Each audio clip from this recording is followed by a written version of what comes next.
Hello and welcome to For Fox's Sake. This is the preview. It's Rob Hayes and Jono Towers with you live at the moment, just coming up to 5 o'clock on a Sunday evening, previewing a Leicester match. That match to come on Monday evening against West Bromwich Albion at the King Power Stadium. Really glad we've got Jono on the show today, because those of you who have subscribed to forfoxsake.news will be seeing an article from Jono's perspective going live on the website tomorrow concerning the upcoming planned boycott organised by some fan groups at the King Power Stadium for the West Brom game. So we'll get Jono's thoughts on that and a sort of sneak preview to his article in a couple of moments' time. Forfoxsake.news is our new website. This is the second show of the new year. Our last two shows were called Happy New Year ? That was just before the new year. And that question was answered with our next show, which was entitled New Year, Same Old Leicester. And here we are. The year has changed. We've got 2026 on the end of our dates now, and not an awful lot has changed. For Foxsake.news, over 40 articles on there already, and we only went live on the 1st of January subscription. If you pre-registered, you should have received an email. Your subscription will be discounted to £4 a month, or just £40 for the entire year. If you didn't manage to get round to doing that, it's still extremely good value for money. £5 a month or £50 for the year. You'll see articles largely from myself and Andy. Pete gets involved with the sort of more romantic stuff like quizzes and top 100 Leicester players of all time. He likes a big feature like that, Pete. And we also have got a regular fan column. The first piece that came on was from James Turrell, who was on the show with Pete the other day. Regular sight and sound on For Fox's Sake over the last 18 months or so. And the next piece, as I've just mentioned, is coming from Jono tomorrow about the upcoming boycott at the West Brom game. So let's go straight into that, because I think on the field things are very similar, and we will touch upon things in a few moments' time. But let's go in with the big story that's going to be grabbing the headlines on Monday night against West Brom. Don't give too much away, John, because we want people to subscribe to the website and read your article. But just overall, summarize your thoughts on the boycott. And I like the way that you've titled your piece, as sort of the view from the stands, if you like. Yeah, I think it was something that I felt I wanted to voice, to be honest, after the Derby match and the banner that that went out that everyone's aware of about sacking the board, etc. And then the aftermath of that, to be honest. I think it was the first time I'd witnessed in the King Power, certainly, fan unrest in terms of blue on blue unrest, where things got slightly ugly. And the banner was unveiled very close to where we sit. We're just to the side of SK1. So we saw everything very, very clearly. And I was with my son, who's only 8 years old. And it unsettled me a little bit that, the police got involved and people got escorted out and things got a little bit ugly. And it was the first time I've witnessed that personally. I've heard, accounts of other things happening at away games and stuff. But yeah, I thought it was something that I wanted to sort of put down as an article on For Fox's Sake, just to air a few of my views on, what I saw there, as well as obviously, the views that a lot of the fan base have on the, the current ownership and the direction that we're going in, etc. As well as, Top's interview back in November, and whether that was just, a load of words, and really, are there any actions behind it? And I think my article kind of goes into exploring both sides of the argument, to be honest. I do understand the frustrations and the need for some fans to air their views in terms of a boycott. I'm not going to be boycotting. I make that clear straight away. Partly because I don't think it's quite time to do such a thing. Now, I understand the frustration from lots and lots of fans to say, look, Top hasn't been visible. He said what he said in November, we haven't seen much happen since then. So I get all of that. And however, on the flip side of that, my article kind of puts down my kind of feelings on it, which are that what Top was articulating back in November is acknowledging the fact that there were some mistakes made. That's an understatement, as well as wanting to reconnect with the fans. So I want to give him time to be able to make that work, I suppose. And I think, from my perspective, the clock is ticking in terms of what Top has said in terms of restructuring and making the difference in the board and everything else. So in my mind, the clock is ticking and action needs to happen soon.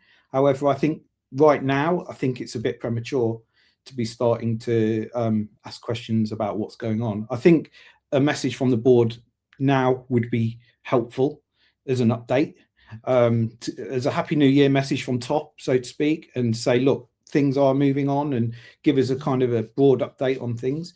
That would be really, really welcome. If anyone's at the club that's listening, I think that they should take that on board and try to look at a more regular update from them in terms of what's going on. So yeah, I mean, I think from my perspective, things were ugly when I saw what I saw at the KP, and it really sort of opened up my eyes a little bit more to the fact that there is quite a significant divide in the fan base in terms of some really, really gunning for Top and King Power to leave and move on, and others that have still got a lot of goodwill for Top. And I think my view is that there's still the majority of the fan base have still got an amount of goodwill for King Power and Top. So I would only ask, in terms of the boycott, why are we doing it on a Monday night match where there's potentially, when we're on TV as well, where potentially the numbers will be dropping anyway, naturally, because people might stay at home because it's a work day, and we're also on TV, whether boycotting a game like that actually will have the significant impact that they want it to have. So I get the idea of having a boycott, but I wonder whether there's other things that we, as a fan base, we could look at to try and get answers and try to get movement in the right direction from the board above.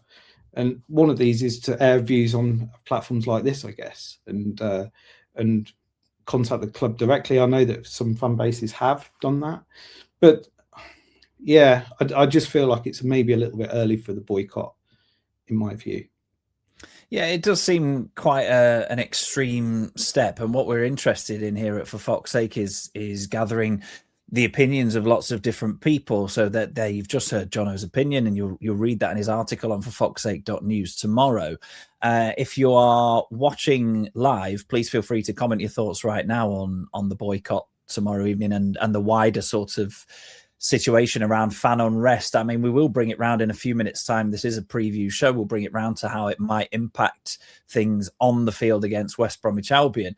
But also, if you're watching or listening back at a later date, then there's plenty of ways for you to get involved in the conversation as well. Have a look on social media, or again on forfoxsake.news. We're running polls on there just to try and cover the view of the entire fan base, really, because here at For Fox's Sake, I don't necessarily think that we're not here as representatives of fans. We're not a fan group. We are now an organisation run by 3 Leicester City fans who also happen to be 3 qualified sports media and sports journalism professionals. And Andy Moore has been working really hard over the last few days to present a balanced view on our website, forfoxsake.news. And he has contacted for comment at King Power Out on X, one of the sort of organisers of the boycott. There's a really interesting piece on their opinions, and also the Foxes Trust have given us comment. And the Foxes Trust comment is kind of similar to the stance that we here at For Fox's Sake are putting across, really, which is fans should be allowed to communicate their feelings. And I personally completely understand why us as a fan base could could feel like we've not been listened to for a while. And it's a kind of give and take relationship. A lot of fans feel like they can't get their voice heard. And at the same time, no fan is hearing the voice of the club. And that's what John has just alluded to there. We had the interview with Top a couple of months ago, which was, I think, ill-advised in the sense that it was led by Leicester's media team and was filmed in the King Power building in Bangkok. That didn't scream to me huge amounts of accountability. And what it also did then was those who were probably the people that are now choosing to boycott, those who were quite near their ceiling or their limit of patience, it kind of put them off for a little bit. But then surely between that interview and now, they would have been everybody would have been expecting to see some evidence of the claims that were made in that video of more communication. I'm not asking to understand completely the ins and outs of how a technical director is recruited, and I'm not asking for them to publish fully publicly the entirety of the finances behind King Power and Leicester City Football Club. Not asking for that. I just want to know a little bit more about how's the recruitment process going for the technical director, because we all believe that it's quite an important position in terms of establishing a longer term vision for the club. I want to know why there was so much controversy around the stewards not receiving their meal vouchers until the last minute, why the payments for the staff didn't come in before Christmas, even though they said they were going to, because otherwise we start throwing out these huge theories that may be completely unfounded and completely incorrect, but we have no other evidence to go on. So I think the communication is really key. What we do need to condemn as a supporters group, as a group of supporters as a whole, is any kind of outpouring of emotion that's going to cause anybody any harm, whether that's physically, whether that's verbally, whether that's on social media. I think that there are ways and means to go about it. A boycott, absolutely fine. If that's the way that you choose to vote with your feet and to leave some empty seats in the King Power Stadium, fine. But the unrest between the supporters, not fine. And I don't think it's fair. I think it's very small-minded to blame that on the lack of communication from King Power. Yes, we are all frustrated for that, but that doesn't directly lead to fan-on-fan violence. So that's a huge no from us. Let's take a look at what people are saying who are watching live. If Top is playing polo, will he care about the boycott? Interesting question. It's almost kind of it's tongue-in-cheek a little bit, I know, but Top will be aware of the boycott. They've made enough noise in the media over the last few days about it. I think they've done quite well in that sense to get the point across. We've also got a comment here from Thomas Simon saying it's hard because on one hand we've had great owners, but they're making mistake after mistake, and on the other hand, we as fans, we recognise the signs of decline that in the past nearly cost us our club. Yeah, it's not a hugely long time ago that Leicester started slipping into this position, both in terms of the league standings and financially, and it took a long time to recover from that. So I totally understand why people are reaching a point, but I do also take your point, Jono, that it's an interesting time for it to happen. So that, we've spent half the show talking about the boycott, and it's relevant. But I guess let's get it onto football conversation now, in terms of the fact that not only the noise that surrounded it over the last few days, but also I think it probably will be largely apparent. I don't know exactly what kind of backing it's going to get, but the players will notice empty seats at the stadium tomorrow night. Do you see that having an impact on what happens on the pitch, Jono? Yeah, just going back to the empty seats thing, certainly the last 4 or 5 games that I've been to, the King Power's not been far from full. We're talking about, I would suggest, probably 3/4 full anyway. So is that a natural boycott for people that aren't maybe hardcore or want, to go and see some dross down at the KP and got better things to do, like Christmas shopping over the last few weeks, they're naturally voting with their feet.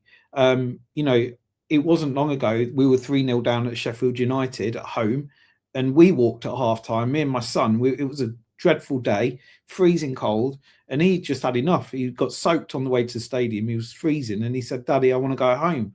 And I was like, "I don't blame you, actually." And we walked out at half time. So that's a natural boycott based on what's going on the pitch. So whether that, it'd be interesting to see, because I'm going to go down tomorrow night, and so it'd be interesting to see what the effect of the boycott is on certain areas of the stadium. I think that there's definitely SK1 area seems to be the area where there's most passionate voices in terms of boycotts and Top and Cape and King Power going, etc.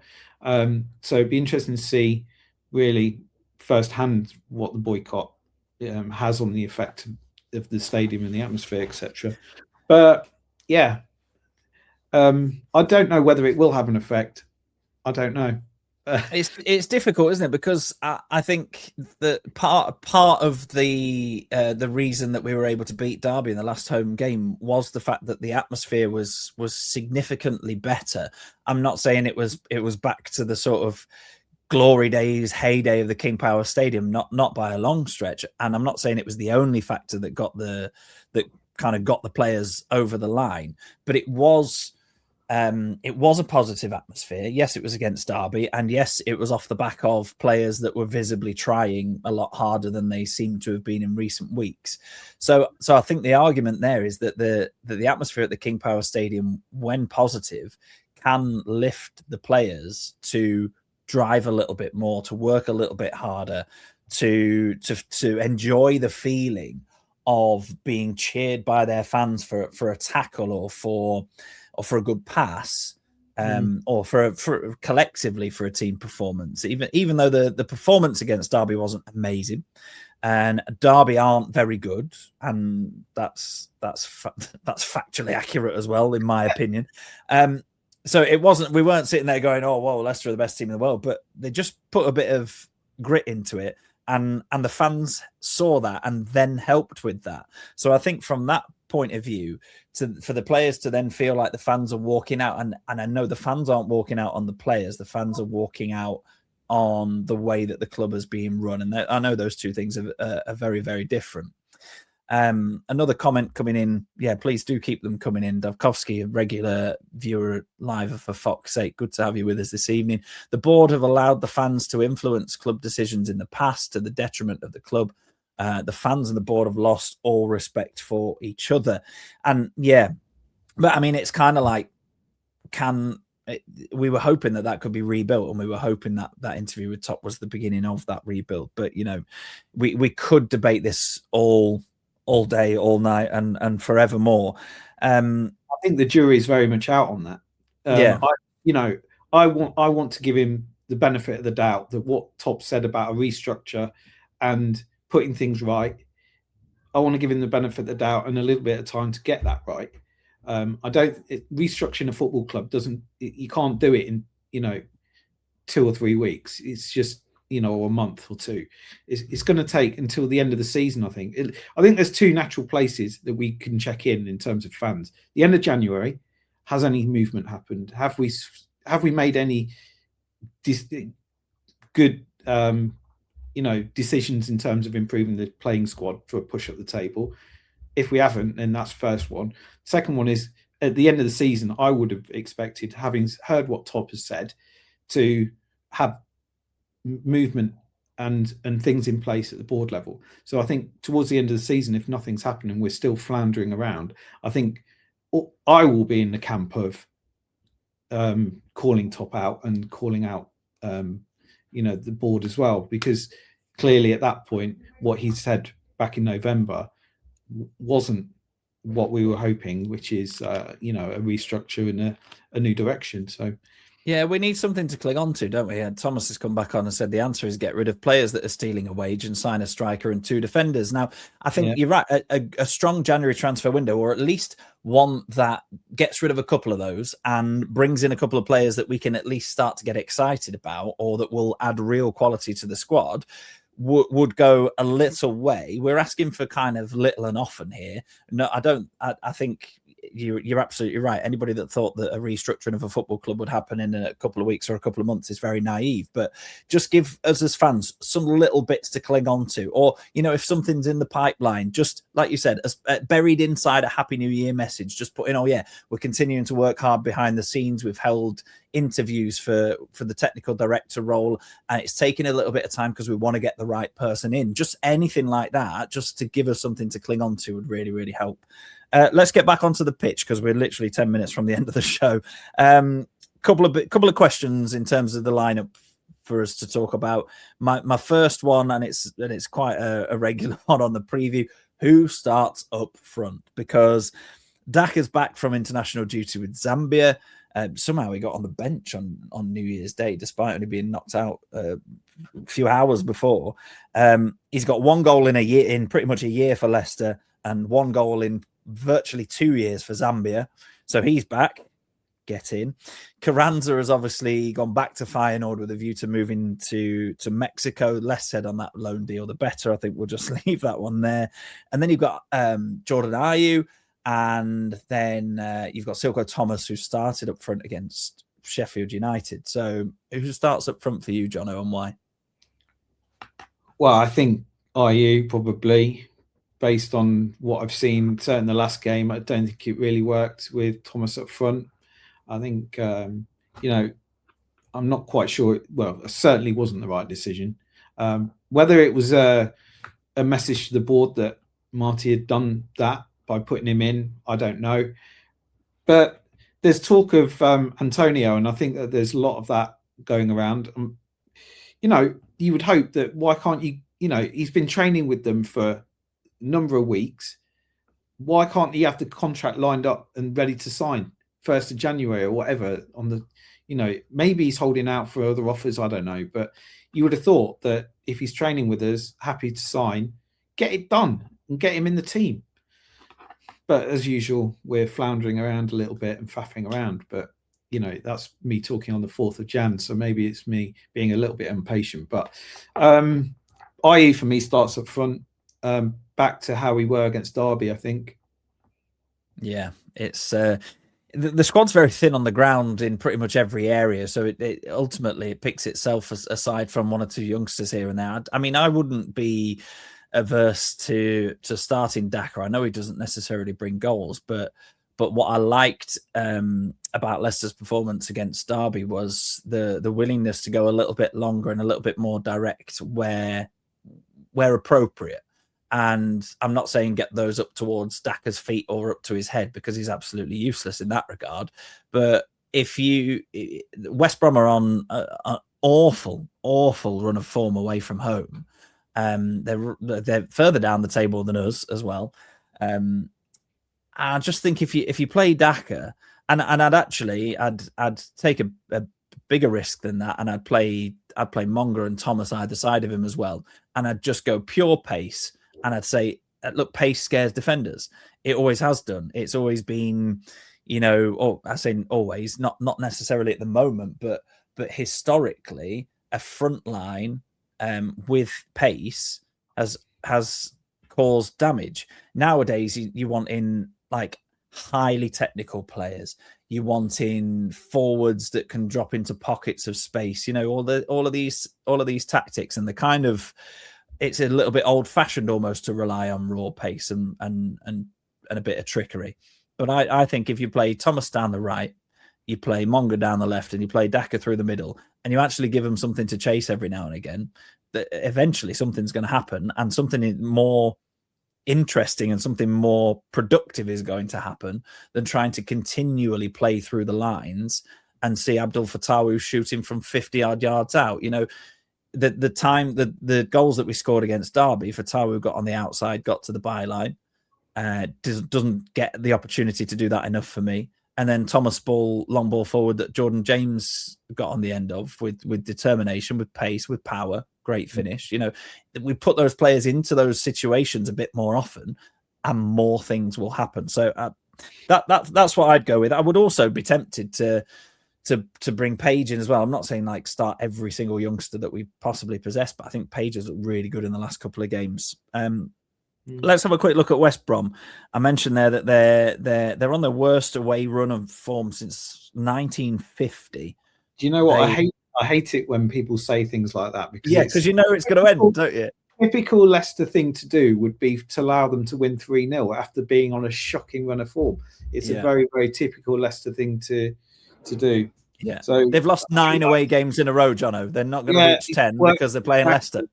Exactly. And those sort of stats really frighten me as a Leicester fan, because we're always allowing teams to sort of break those kind of records against us, aren't we? So but they're under a bit of pressure. They're kind of in a similar-ish situation to Leicester in the sense that they are a quite a large club. They're not as big as Leicester, but they kind of had hopes for this season of being in the playoff conversation. They're currently not. They're very inconsistent. I mean, the home and away contrast is quite clear. It doesn't look like financially they're in much of a position to do a huge amount in January. They sold a few key players in the summer, so they're kind of up against some similar fights to Leicester City. And yeah, you're absolutely right. This record, this run that they're on, just smacks of Leicester City helping them to break it, doesn't it? They've got at least they've got a striker who scores goals. Hegerberg's got 9 in 23 games, which isn't an awful record at all in the Championship. He's only got 1 in his last 5, so he's probably due a goal as well. There you go. We're just bringing positivity here in the last few minutes of the show. Pete Selby, and for fuck's sake, has commented saying Sky Sports Live match planning are as useless as our hierarchies planning. Yeah, there's not a huge amount of foresight gone into whatever we're 15th versus 18th in the league on a Monday night. Yeah. On paper at the beginning of the season, they would have assumed that West Brom Leicester would have been a match of two clubs gunning for either a promotion push or at least a playoff spot. You know, so I can kind of see the logic of Sky wanting to put us on TV, but when they were looking at the fixtures. But yeah, it's not played out that way at all, is it? But now they get to televise the boycott instead, don't they? Thomas is back on with his ideas, saying, given that our goals are coming from midfield, whoever we play up front has to play on the last man with the main aim to stretch the defence, creating the space for the midfield to come onto it. I would agree. And that would, I mean, Ayew can do that in terms of pinning the last man, but more in terms of receiving it to feet, whereas Daka can play right on the shoulder in terms of threatening to run in behind. But I think also, if you're a defence coming to the King Power, having watched the methodical style that we've tried to play under Cifuentes, I wouldn't actually be that worried about the ball over the top, because it's probably not going to come. So, you know, if Daka's playing on the shoulder, I just take a step forward a yard, leave him there. They're never going to put the ball over the top for him. Right, we're getting into the final few minutes of the show. For foxsake.news, by the way, is our website. It's the place to go for more on the boycott stuff. We've got articles on there from Andy from today and yesterday, taking on board the Foxes Trust side of things and the King Power Out side of things, who are partially behind the boycott taking place tomorrow evening. And also Jono's sort of view from the stands is going to be live on the website from tomorrow morning. So for fox8.news for more on the boycott. I say more, we spent most of the show talking about it. Let's get into the players who've played for both sides, Leicester and West Brom. If I said that to you, Jono, anybody spring to mind? Yeah, a few actually. I thought you'd ask me this question, so I had a little think about it on the way home just before the show. Old Brighton was the first one, Mr. Legend himself. He went over there for a bit, didn't he? And the other one that came to mind was Kevin Phillips. Didn't he go there for a bit and play for us as well? And Johnny Evans. Johnny Evans, of course, yeah. Yeah, it's when we do this at the minute, because we are also playing some teams that have been stuck in the Championship for a while. You don't get it as much with the Premier League teams, but you do get quite a lot of players from that kind of non-entity of a period in our history of the sort of mid to late noughties. You know, do you remember Andy Johnson, that midfielder with the long hair? He played for West Brom and he played for us in 2006. There's Diamanti Cameras on there. Lee Marshall is knocking about. Gareth McCauley's in the conversation. Lee Peltier, Ricky Skimmicker from a little bit earlier on. Trevor Benjamin's in the conversation as well. Yeah, there's a lot of even Harvey Barnes as well had a loan spell. Yeah, Harvey Barnes went there, didn't he, on loan? He got nine goals and 6 assists in 28 games, which is probably why we recalled him and then put him in our first team and realised he was a decent player who's doing very well at the moment for Newcastle as well. How we do with a bit of Harvey Barnes right now? How we could do with a bit of Harvey Barnes. Right. Prediction time. If you're watching live, then please do get your predictions in. You've not got long. Let us know what you think the scoreline is going to be on Monday night. Jono, prediction from you. How's the game going to pan out? What's the scoreline going to be? Any key men on the score sheet for you? I've been getting this desperately wrong in the last few weeks. I predicted a clean sheet, didn't I, in the last one? Yeah, but I think you did that just to try and make us all feel a bit better. Yeah, possibly. I'm feeling good after Christmas or something. I don't know what, but I'm going to flip and say, actually, I don't think we'll keep a clean sheet, but I think we'll sneak it 2-1. I'm hoping there'll be a reaction to the shambles of the last match, and we'll see another performance at home, 2-1. And I think the home form is going to be, not that we're talking relegation fight yet, although that could come in a few weeks or a few months, depending on when the points deduction comes. But home form is going to be really, really important. As West Brom are also proving. Davkovsky saying draw, not committing to a scoreline, but the outcome, yeah, I can totally see that. We've got to try and stay positive amongst all the negativity that's surrounding the club and all, the negativity that everybody's feeling in the fan base.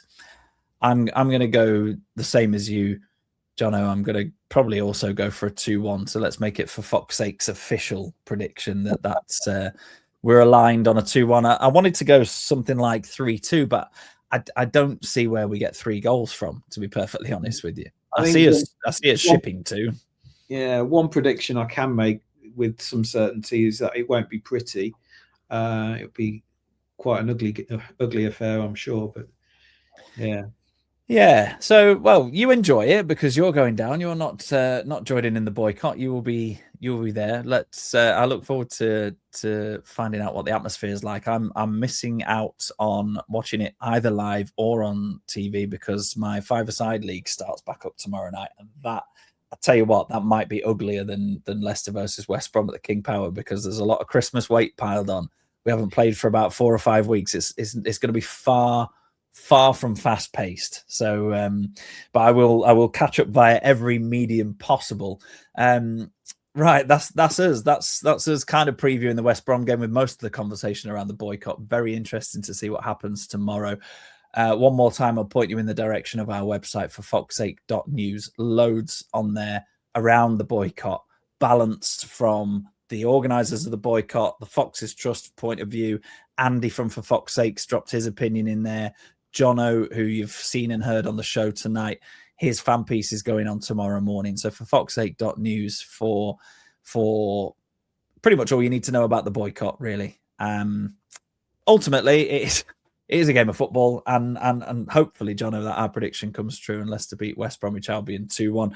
There will be a show to respond to that within the next few days. Other upcoming shows, we've got the return of the women's football show, the first show of 2026 with Lily, coming up next week to look ahead to a sort of double header against Tottenham Hotspur.